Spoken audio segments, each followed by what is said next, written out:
Mr. Speaker, a pleasant evening to you.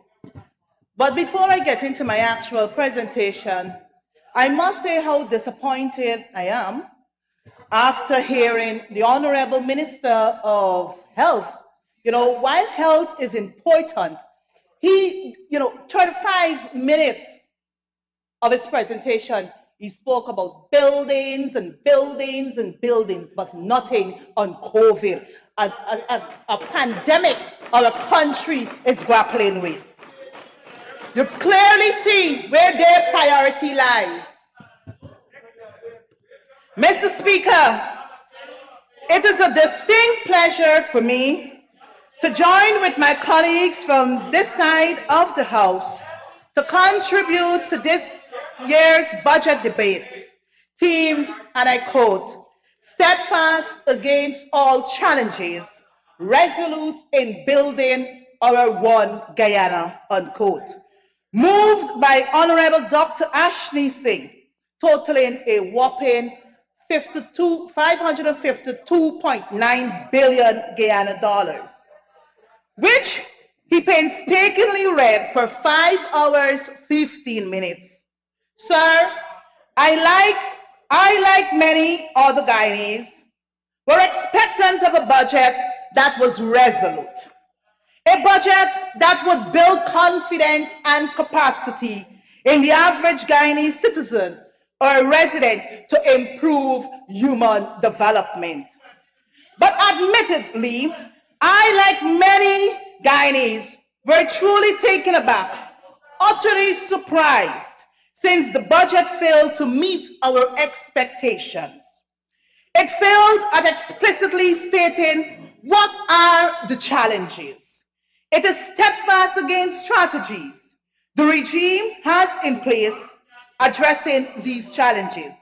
Instead, we were entertained for 5 hours, 15 minutes, how a few will be enriched through a few infrastructural projects, and we just heard a few, and a few cash handouts, which they intend to distribute.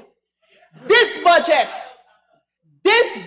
Mr. Speaker, is riddled with amount of massive corruption, disparity, and discrimination.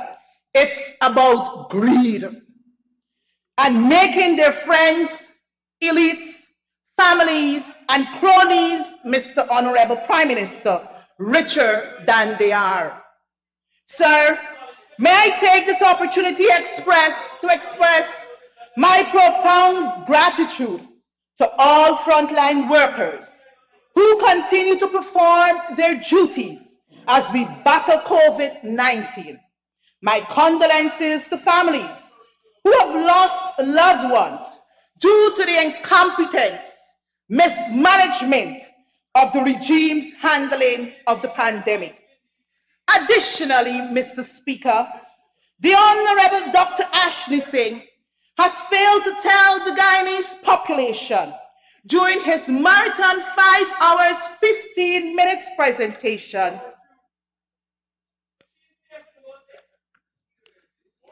about the deficits attributed to the last 2 budgets presented by his installed regime, and what is the projected deficit for 2020 likely to be.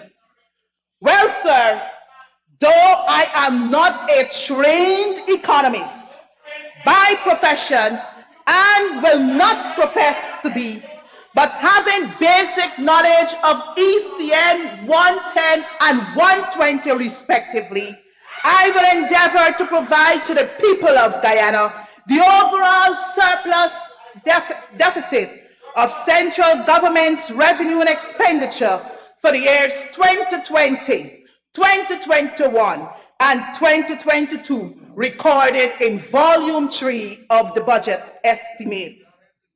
2020, $86 billion. 2021, they had a projection of $76 billion, but there was a revise of relates to the $30 billion bond.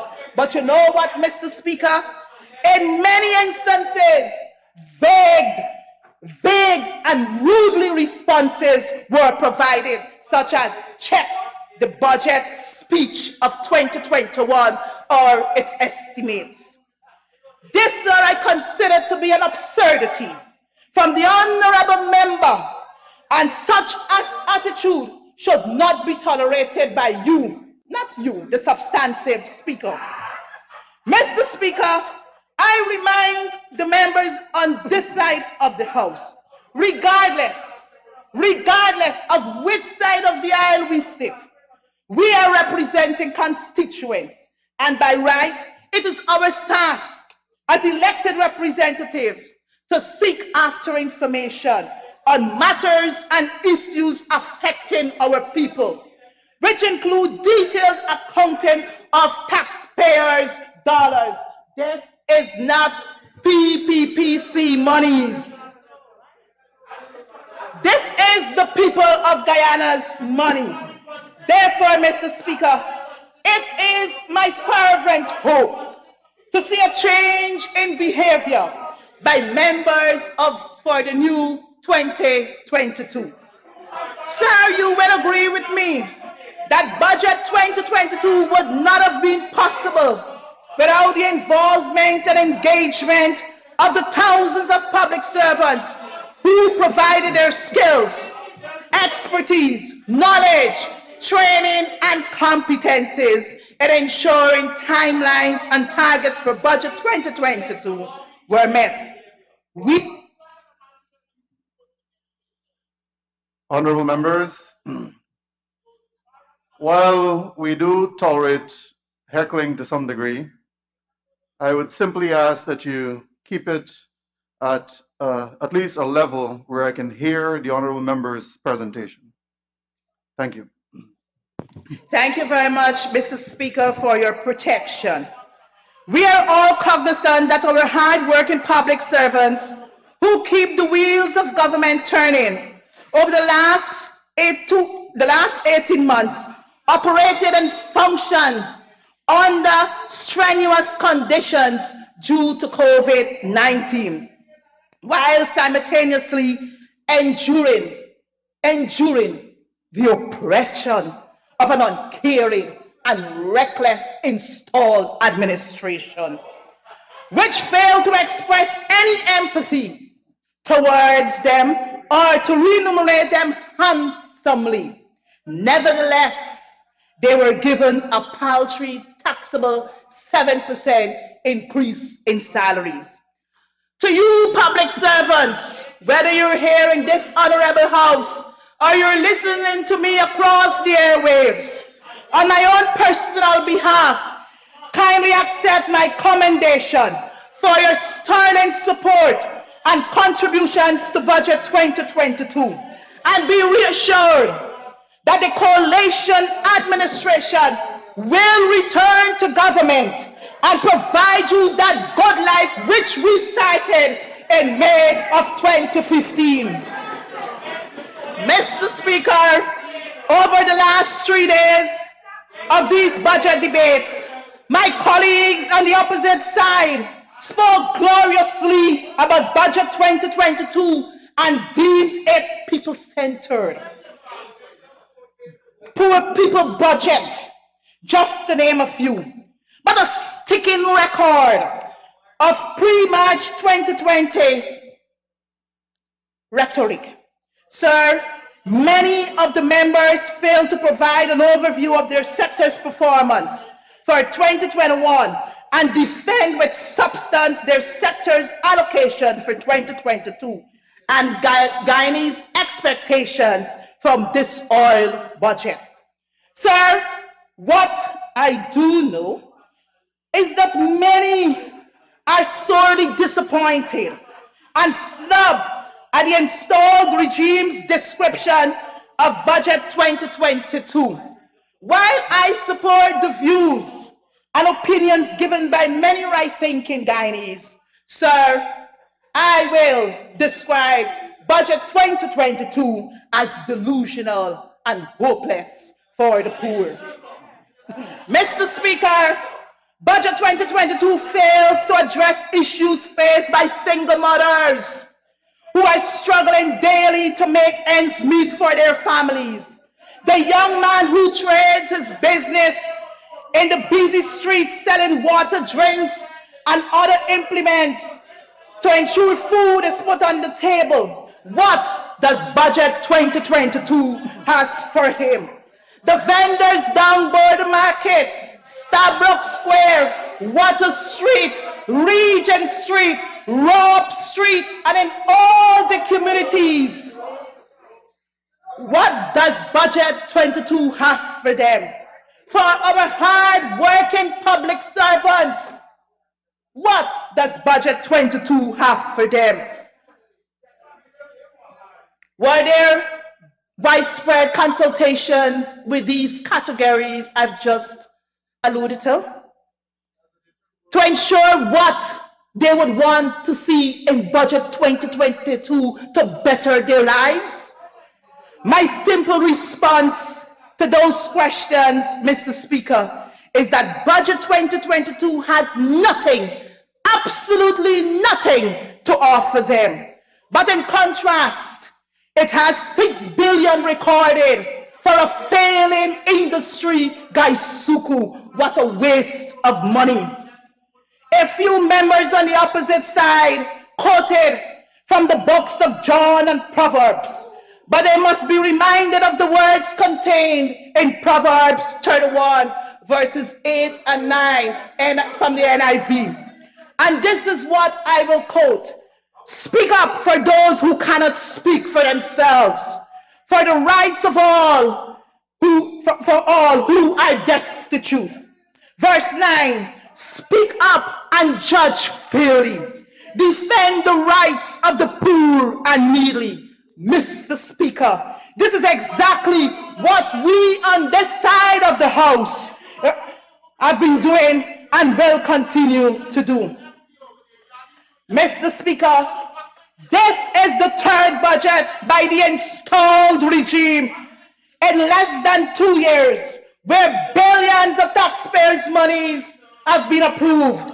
The question we must ask ourselves, Mr. Speaker, is whether the circumstances, whether the situations of the people in Agricola, in Albistown, in Linden, in Queenstown, in Atcheweb, in Laying Avenue, whether their situations have changed.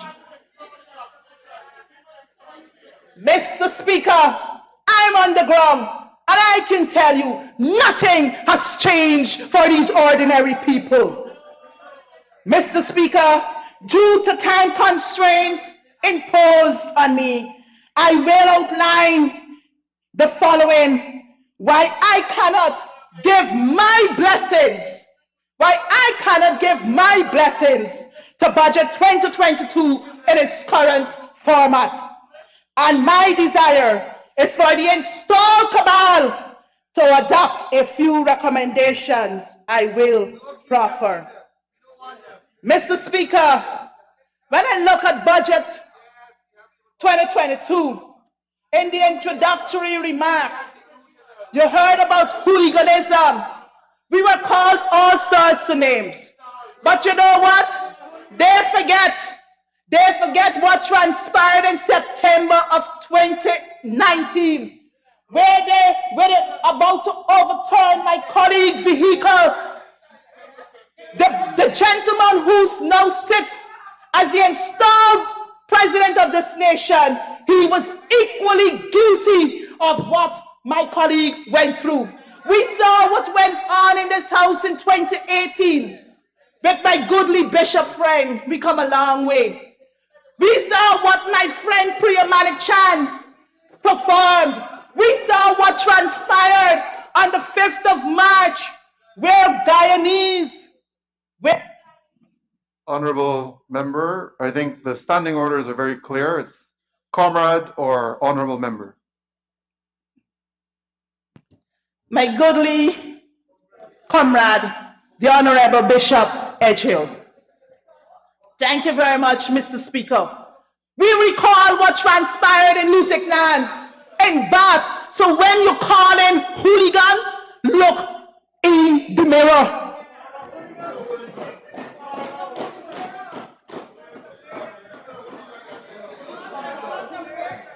Mr. Speaker, you're talking about democracy, but I will tell you, you have neglected to give Guyanese the constitutionally due local government elections in 2021. You failed to consult with the leader of the opposition on national issues. Are you talking about democracy?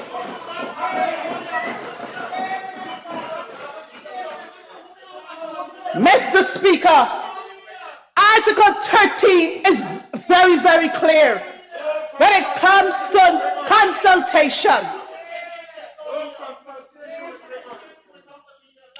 But you know what, Mr. Speaker? I would personally say the budget lacks, the budgets presented by the installed regime to this House all lacks vision. It lacks direction and it lacks planning. It fails to provide an assessment of the performance of the sectors over the last year. It was an operation where numbers were plugged, Rodriguez, copied and pasted. If we are to comparatively assess budgets presented by the two administrations over the last 6 years, 8 months, sir, truth be told, the coalition's 5 budgets provided a clear-cut direction for Guyana, Guyanese, and the environment. They don't like to hear this term, the Green State Development Strategy, to deliver the good life, while the PPPC's budgets focused more on enriching a few, which can be termed mega projects and their elites. You know, Mr. Speaker, I have so much to say from this book, but I'm going to put this one aside. But I will now turn my attention to the sector that is dear to my heart, and that is the housing sector. The housing sector, where a lot of corruption going on, Mr. Speaker, but we will talk about that later. Mr. Speaker, I now turn my focus, as I said before, to the sector for which I have parliamentary responsibility, the housing and water sector. Before doing so, sir, you want to know? Ask Jagdeo. That's why I have him wear a gati. And if he don't watch, you will be the next. I must rebut the false accusation and misinformation peddled by the Honorable Parag. And I want you to listen to me carefully. Who in her presentation made reference of PPPC's transparency on house lots distribution. That is, allottees were allowed to put their hands in an envelope to select a number. But what she failed to tell the people of this nation, whether the minister, the last minister of housing, who now sits at the helm of this nation, who is yet to prove evidence of his certifications where his qualifications are concerned, allowed for the wannabe vice president, who is vice president, was allowed to put his hand in an envelope to select his 2 acres of house lots, which equates to 2 house lots and paid on the market value. You best watch your mouth, because I'll come after you.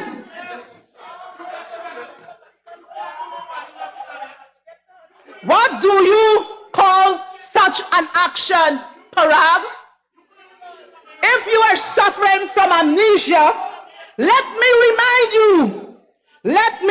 you, Parag, currently there are cabinet members Honorable member, there are cabinet members who were also provided allocations in that very area. Pradovale too. You should find out from them whether they too put the hand in bag or an envelope to select their allocation. Priya, I am touching you. And you know that many of them, some of them sold their properties for 100 million and more. What do you call that, Parag? Do you call that transparency? Do you call that transparency? Honorable member. Honorable member. Honorable member Kwame. Honorable member Kwame. Thank you. I think when the chair has the floor, sir, there should be silence in the House. Honorable Annette Ferguson, I will remind you once again of the standing orders that the members in this House are referred to as either honorable or comrade. Thank you. Thank you very much, Mr. Speaker. You know when your blood hot up, you know, you just get things, sir. So sorry about that. But you know what, Mr. Speaker? Let me publicly use myself as an example so we could set the record straight. I was given an allocation. I paid for my allocation. I put my hand into a brown envelope and I selected my house slot as against what the honorable wannabe vice president did not do.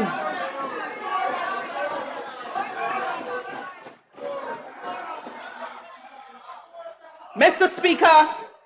Speaker, let us be very, very serious. Housing is a major problem in this nation. Just before coming to this podium, there was a young lady who reached out to me, and I must let her story be heard here today. And this is what she had to say to me. I said to her, listen to me, Mr. Speaker. Good afternoon, dear. No, I asked the question, can you provide an update with your house lot? She said, good afternoon, in response. The last I was told is they are not ready with the paperwork for those lands. This month is 2 years since I got my allocation letter. I asked which area. She called an area I wouldn't name here on the East Bank. I said, cool. Have you received your agreement? When last you visited? I have here a copy of her allocation letter dated 2nd of February 2020. We have all, they've paid in full. We have all of our receipts. We really need access to our land. And this is what she said. All infrastructure are in place. And I'm acquainted with the area. All infrastructure are in place. Water, road, electricity. So I don't know what is the problem. Why can't we get our agreement or sale or transport to build their homes? Is it because they were given an allocation under the coalition government that they're being treated like this, Colin Crowell and Madam and Honorable Rodriguez? This is high-class wickedness. High-class wickedness, and this is just one example. Sir, it was painful and disgusting to see where the housing sector was when it was led by the PPP's former Minister of Housing, current installed president. On assumption to office in 2015, the coalition government was tasked to restructure the sector to reflect equity and reduce the backlog of applications for house lots and housing. Therefore, may I inform this honorable House particularly the honorable minister, the honorable members who sit at the helm of the housing and water sector to seek to, to, to be correctly informed by researching the position paper done by the coalition government. This paper detailed what we found in the housing sector. What we found in the housing sector.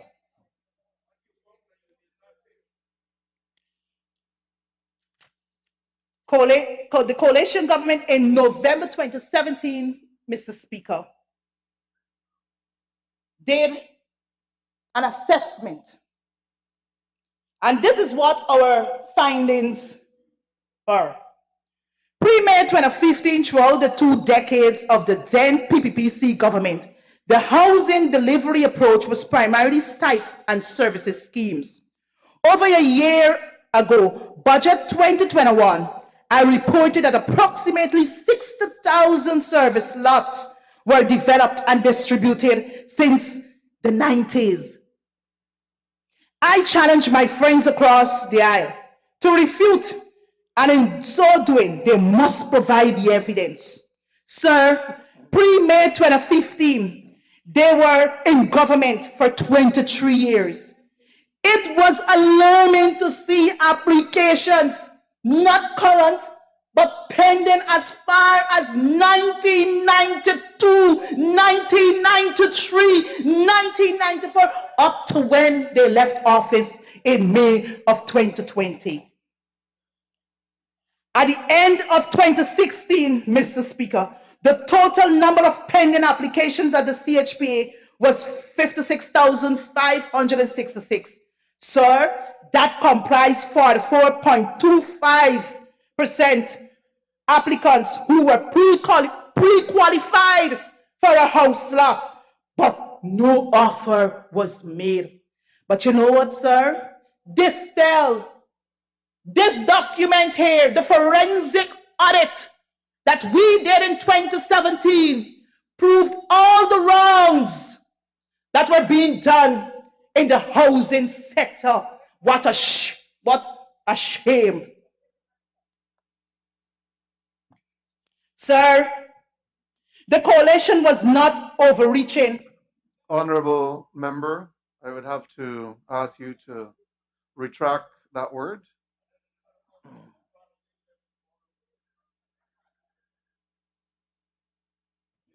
I so do, sir. Untruth. Sir,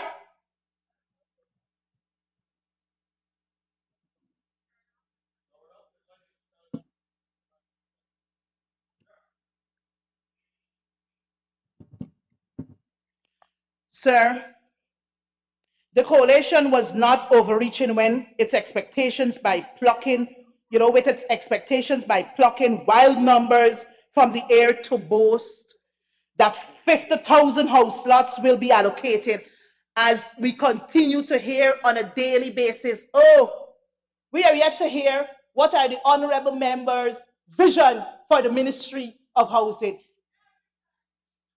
Honorable member, my sincere apologies. I will interrupt you. In order to hear about these fantastic house lots, you will have to get a 5-minute extension. Comrade Speaker, I do move that the honorable member be given 5 minutes to conclude her presentation. Thank you, Honorable Chief Whip. Honorable member. Mr. Speaker, I don't think 30 minutes has been exhausted so quickly.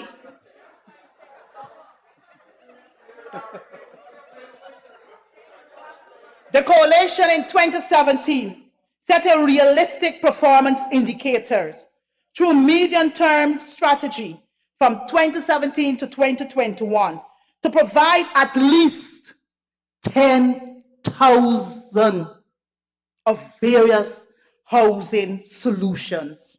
So we're not saying 50,000 every time you open your mouth, 50,000, but what we see happening these days, sir, is that papers, when they're giving allocation, all that the people are receiving,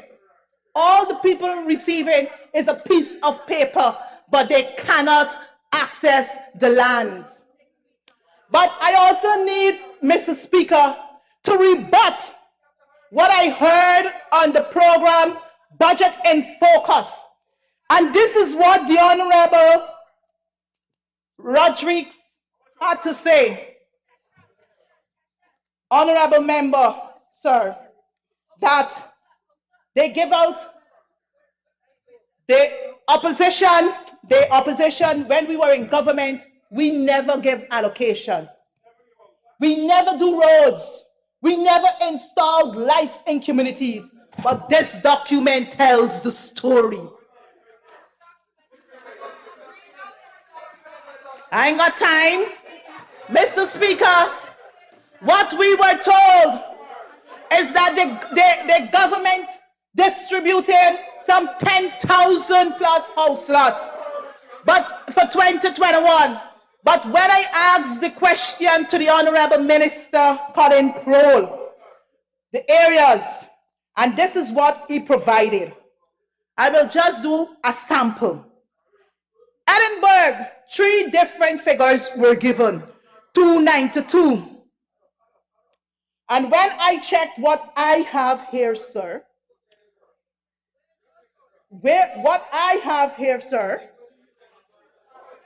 I will use Williamsburg. Williamsburg in region number 6, sir, on the quarantine. This is what was provided to us in this honorable house through questioning. 105 lots, 39 lots, 147. Mr. Speaker, when I check my total, what I have, 400 house lots we had given out just before leaving government.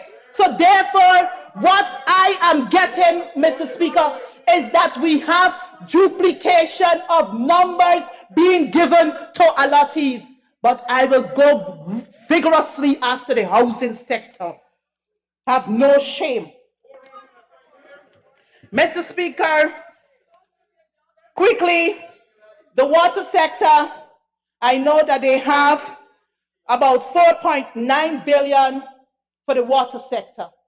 But even before I move to the water sector, when the honorable ministers, whether Colin Crowell or Rodriguez, come after me, they will have to say to the nation and to this house that their projection for 2021 was $1.9 billion as it relates to sale of assets. That's lands and all kind of things.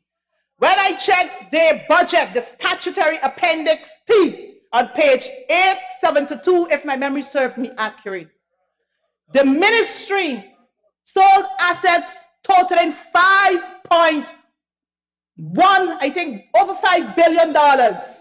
So the minister will have to say to us, where were these lands? To whom these lands were sold to?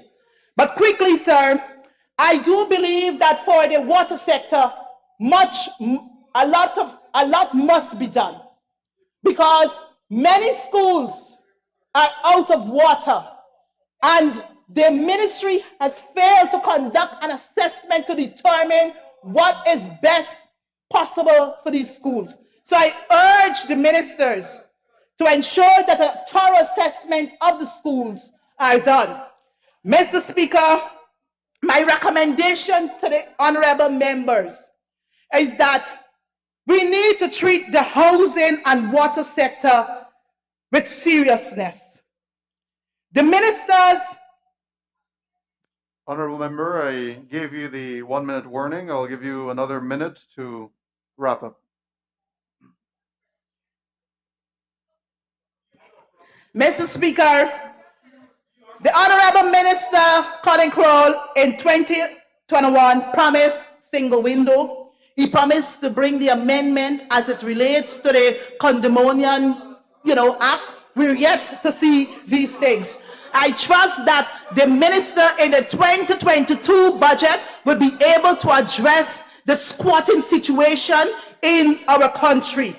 My recommendation to the honorable ministers, Mr. Speaker, is that with the oil industry, the government should allow for lands to be made available to Guyanese at cheaper cost, or in some instances, low, without them having to pay.